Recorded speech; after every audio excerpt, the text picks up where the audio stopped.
कक्षा 10वीं के मेरे प्रिय जिज्ञासु छात्र छात्राओं, इसके पिछले पीरियड में बेटा मैं तुम लोगों को मैं मजदूर हूं ये पार्ट इसके इंट्रोडक्शन अर्थात भूमिका बताया था।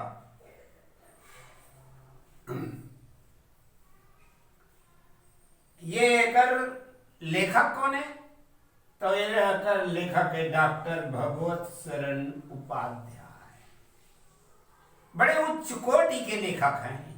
हाँ, हमारे उच्च माध्यमिक में भी इन्होंने प्रयास किया अपने लेखनी। और मैं मजदूर हूं ये काय जानता?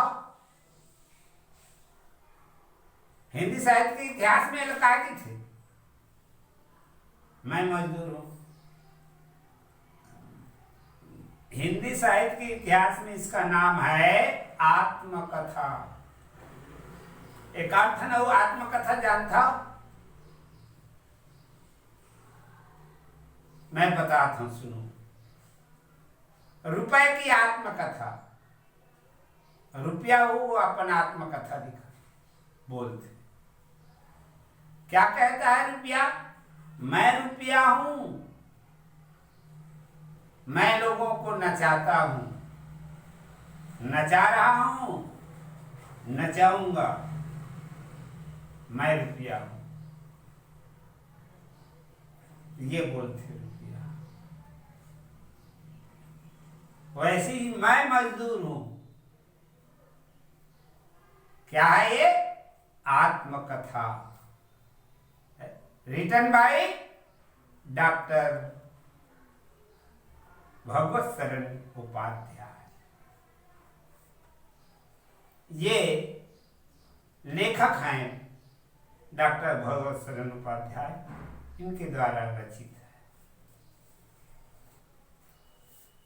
तो देखो, गद्य साहित्य के बारे में मैंने भी इसके बारे में संक्षिप्त इसकी जानकारी बताया था। मैं मजदूर हूं जीवनबद्ध श्रम शक्ति की इकाई। पाठ को बड़ी सावधानी पूर्वक देखते जाओ बेटा, है ना। मैं मेहनत कश मजदूर हूं। आदमी से बनैलेपन से लेकर आज की शिष्ट सभ्यता तक की हथौड़ी सीढ़ियों पर मेरे हथौड़े की चोट है। जमाने ने करवट ली है, पर मैंने कभी जमीन से पीठ नहीं लगाई। सुस्ताने के लिए कभी फावड़े नहीं टिकाए। मेरे बाजू पर जवाना टिका है, घुटनों पर अलकश दम तोड़ती है। मेरे कंधों पर भूमंडल का भार है। उसे उठाने वाले एटलस के साथ पर मैं हूं कि कभी गर्दन नहीं मोड़ता, कंधे नहीं डालता, उन्हें कभी बदलता तक नहीं। कहने का तात्पर्य यह बता देना चाह रहा है साहित्यकार कि ऐ मानव, मैं निरंतर कार्य पर रत रहता हूं, निरंतर कार्य करता हूं, आप लोगों का मदद करता हूं, आपके हर कार्य में मेरा सहयोग रहता है।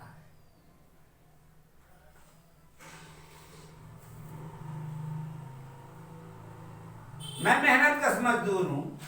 आदमी से बनानेपन से लेकर के आज की शिष्ट सभ्यता तक मेरे हथौड़े मैंने सीढ़ियों पर मेरे हथौड़े की चोट है। नीचे से लेकर ऊपर तक निर्माण कार्य में किसने कार्य किया है? तो मजदूर ने। जमाने ने करवट ली, पर मैंने जमीन पर पीठ नहीं लगाई। जमाने ने करवट ली अर्थात लोगों ने ऐश्वर्य,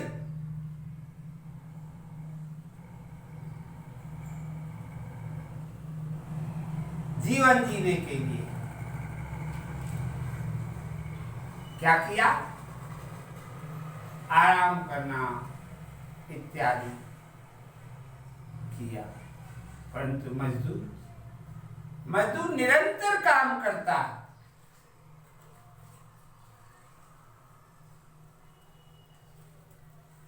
मेरे कंधे पर भूमंडल का भार है, सारे पृथ्वी का भार किसके ऊपर है? मजदूरों के ऊपर। साहित्यकार जी बता देना चाह रहा है कि इस पृथ्वी पर ऐश्वर्य जीवन जीने वालों, आप लोगों के इस जीवन जीने का यदि श्रेय है तो मजदूर को है। वो यदि मदद ना करे तुम्हारी तो इस तरह की जिंदगी तुम नहीं जी सकोगे, मुश्किल हो जाएगा तुम्हारे लिए।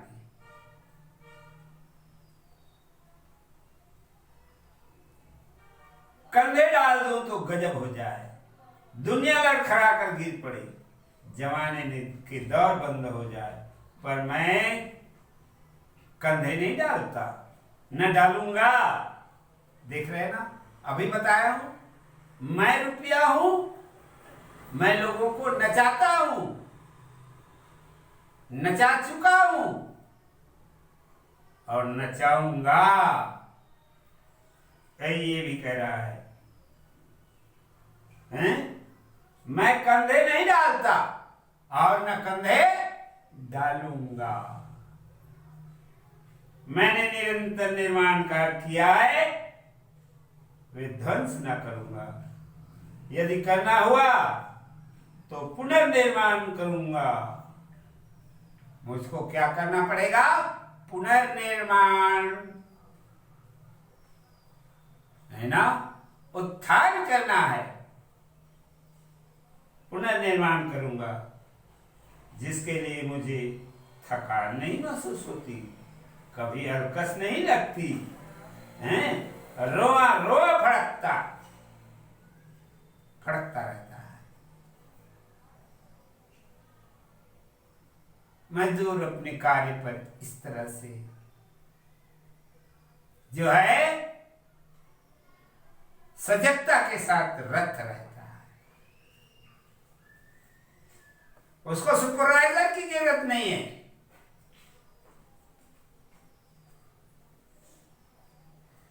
वो तो मालिक है कि जाओ, नौकर काम कर रहा है कि नहीं कर रहा है, सुपरवाइजर लगा देता और भेज देता है। परंतु कर्तव्यनिष्ठ जो मजदूर है, सुपरवाइजर आया है कि नहीं आया है उसे कोई चिंता नहीं। अगुआ आया है कि नहीं आया है ओला नहीं देखे, निंदैया मन निंदते रही बेचारा मन, जाने ना। चलो बड़ी जथन ऐसा नहीं कहा है, आज तो अगुआ नहीं आया है, चलो एक बैठ गप मार को ऐसे ठीक है, मैन में बैठ नहीं जाए, कामिज करते रही, तभी काम पूरा होते बेटा। तो काम करने में मेरा हृदय फड़कता है, अच्छा लगता है। मेरे निर्माण की परिधि की व्यापकता अनंत है। अनंत का बोलो बेटा, संधि विच्छेद करो, दो शब्द है, अन और अंत, दोनों मिलके बन गए अनंत। इसको कहते हैं व्यंजन संधि। क्या कहते हैं? व्यंजन संधि। उदयाचल से अस्ताचल तक क्षितिज के छोरों तक हजारों वर्ष पहले कलयुग भी जब अभी अंतराल के गर्भ में था, मैंने नदियों के बहाव को रोक दिया। बहाव जो भी ताजा थे, प्रखर प्रकृति वेग से प्रेरित बहाव रोककर सब स्थित हित बनाए, जिन पर पर्जन्य विहरित भूमि की उर्वरा शक्ति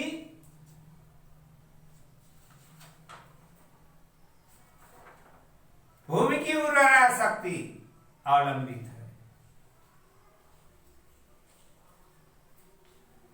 किस पर अवलंबित है उर्वरा शक्ति? जमीन की मजदूरों के ऊपर। निदाई ना करें, पौधे लगा दो खेतों में और निदाई ना करो तो वह उत्पादन अच्छा हो जाएगा? कभी नहीं होगा। नींदे सब पौधों को खा जाएंगे। हाँ, विकास ही नहीं हो पाएगा। और निदाई यदि हो गया तो वो उसका उत्पादन या उसका वो पेड़ मजबूत अच्छे। तो इसी बता रहा है, लेखक कहता है अवलंबित हुई। किस पर अवलंबित? मेहनत पर। बढ़ते हुए समुद्र का मैंने जल सुखाया, दलदलों को ठोस जमीन का जामा पहनाया और उन पर फसलों की हरी धानी क्यारियां दौड़ाई। अर्थात रूपांतर हुआ, जमीन में रूपांतर हो गया।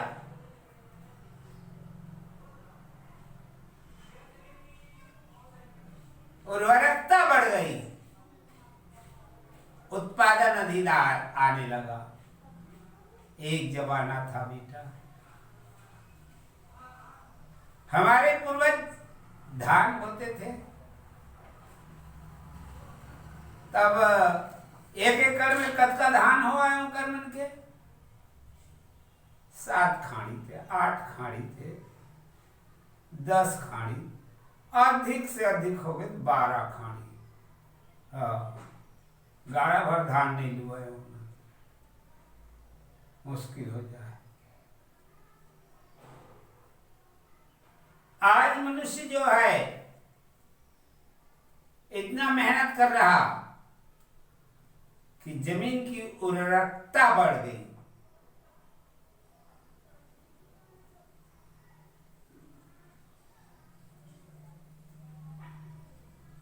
आज कंपोस्ट का सदुपयोग मनुष्य ने समझा। मानव जो केमिकल उपयोग करते थे उससे उर्वरक कितना अधिक हो गया था जानते हो? 3 गुना और 4 गुना हो गया बेटा। हाँ, 3 गाड़ा अर्थात 36 क्विंटल उत्पादन। 1 एकड़ में 36 क्विंटल धान पैदा करत किसान।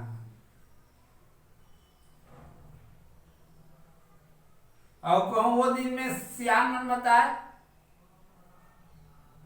कहूं 12 क्विंटल हो जाती थी, अरे बड़ भारी धान हो से करना। 12 क्विंटल माने 1 गाड़ा, 1 एकड़ में 1 गाड़ा। बिक्कट धान हो बाबा एकड़, ऐसे कहा। आज कितना धान हो रहा है? 1 एकड़ में 3 गाड़ा, 36 क्विंटल, 40 क्विंटल तक के धान पैदा कर।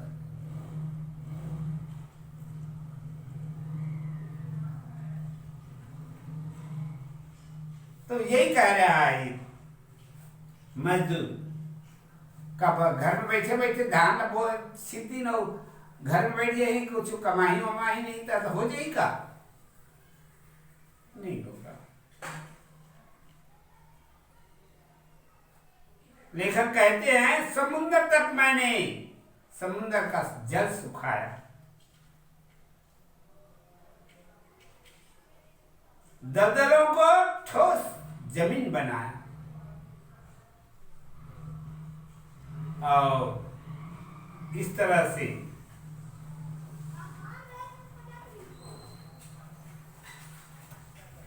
निरुपयोगी जो जमीन थी उसमें हरित क्रांति क्यारियां दौड़ाई उत्पादन।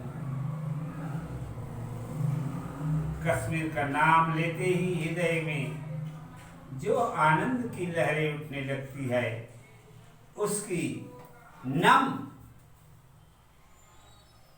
नम दलदल भरी भूमि किसने सौंदर्य से रंगी। कश्मीर के नाम जानता ना, काश्मीर काय सुने हो कश्मीर के बारे में, काय जानो? काश्मीर है ये धरती के स्वर्ग है।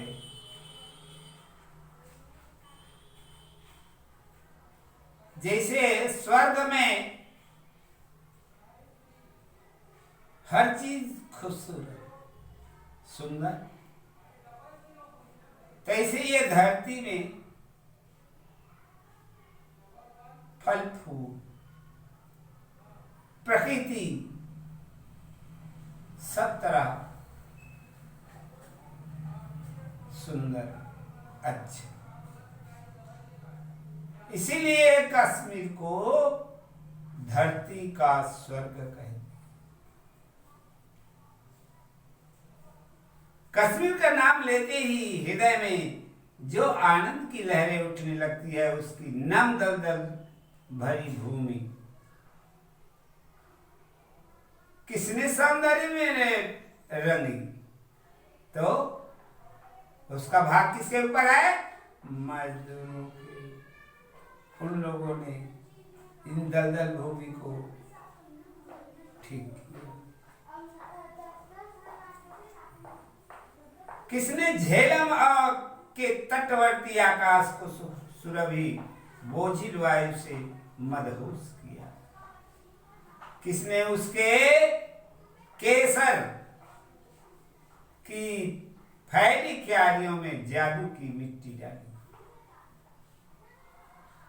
केसर नाम सुने हो ना? हैं? केसर मिठाई वगैरह लगा रही थे, नहीं देखा जी? सफेद सफेद वर्क के थे, सफेद सफेद ला, और केसर अब पीला रंग के आते।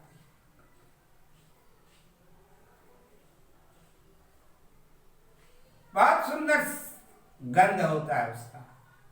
हाँ,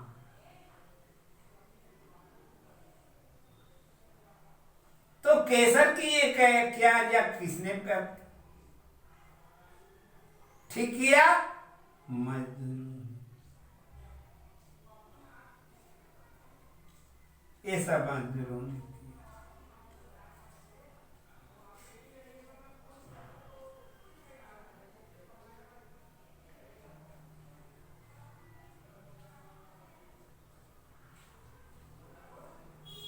इस तरह से कहते हैं, कलहन की कलम से पूछो किसने किसने।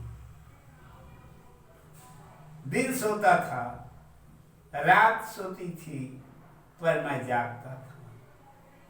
जब नील नद की धारा छाती पर चट्टान धोती थी। नील नद की धारा, ये अमेरिका में है नील नद।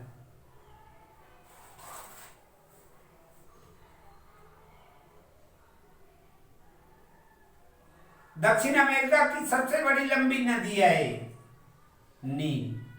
संसार में इससे इतनी लंबी नदी कोई नहीं।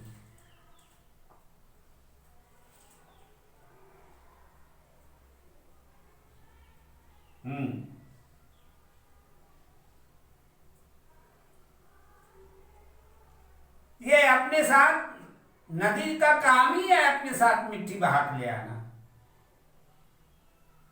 तो इन मिट्टियों का रोक करके उसका सदुपयोग करना, धरती को ठीक करना किसने किया? मजदूरों। जगह जगह बांध इत्यादि तैयार किए।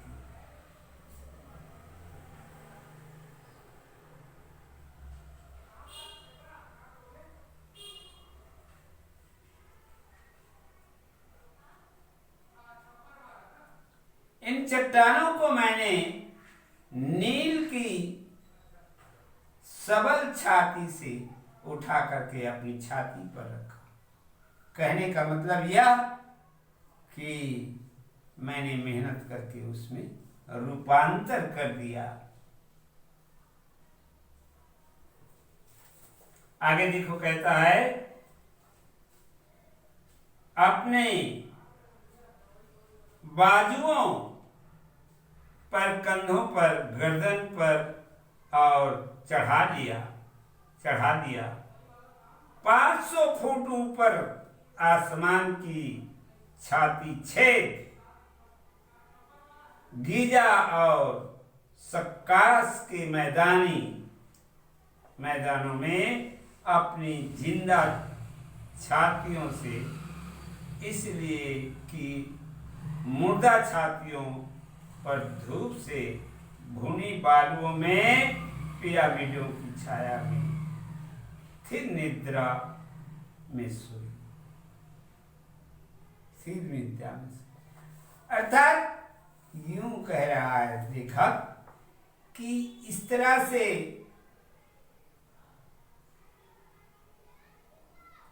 भूमि में रूपांतर कर दिया।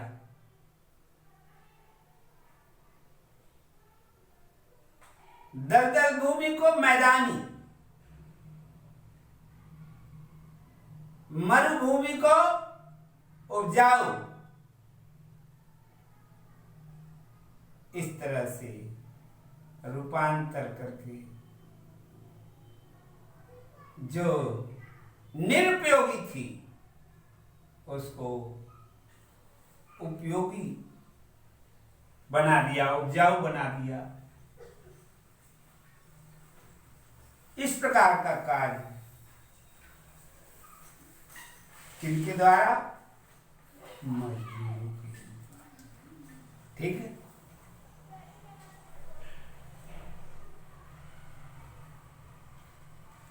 मैंने पहाड़ काटा।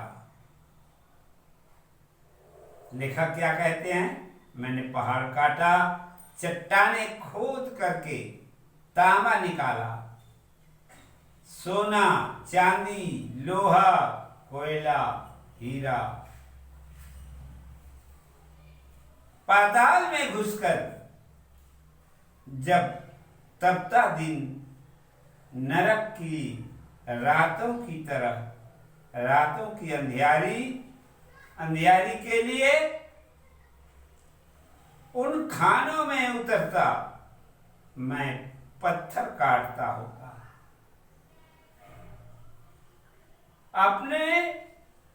मैं पत्थर काटता होता अपने लिए नहीं, मालिकों के लिए।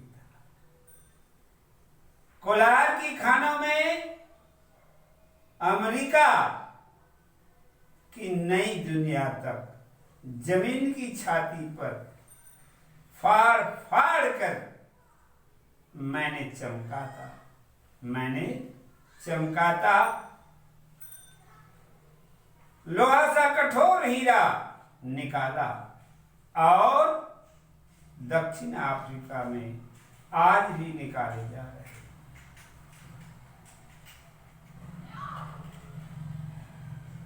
आज भी ये क्रिया चालू है। पर उसकी चमक और नीचे मेरी काली अंधियारी जिंदगी है। इतनी अच्छी चीज निकालता हूं, इतना अच्छा चीज बनाता हूं, परंतु उपयोग कुछ करता हूं, कुछ नहीं। कमाने का ही हक है मुझको, उपयोग करने का तनिक हक नहीं। तो बेटा देखो,